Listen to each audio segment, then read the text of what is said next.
যাদের বয়স ৩৫ বা ৩৫-এর আশেপাশে, যাদের এরকম চুল দাড়ি পেকে যাচ্ছে,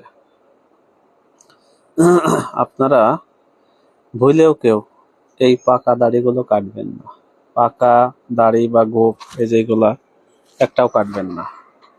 যদি আপনি কেটে থাকেন, এই যে আমার এখানে একটা পাকছিল, তো ভাবলাম যে এটা পাকছে আরো 2 বছর আগে, এটা হচ্ছে আমি একটা কাটেছি। হঠাৎ করে 5-7 দিন পর দেখি এই সাইডে আরো 4-5টা পেকে গেছে। বলেন এটা কোনো কথা? এই যে কয়টা পাকিছে এগুলো কাটিছি আমি। কাটলেই মনে করেন যে এর সাইড দিয়ে আরো কিছু পাকে যাবে। অর্থাৎ এ থেকে প্রমাণিত হয় মানুষের চুল দাড়ি পাকার ক্ষেত্রে এটা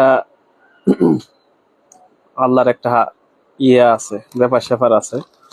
আপনি যতই বয়স বাড়াতে চাবেন না, আপনি যদি এটা কাটেন বা এটা লুকাইতে চান, দেখবেন আপনার অবস্থা খারাপ। আপনার সবগুলো সাদা হয়ে যাবে বা বেশি সাদা হবে, তাড়াতাড়ি হবে। যাদের দাড়ি পাকছে বা চুল দাড়ি পাকতেছে তারা এটা ভালো বলতে পারবেন।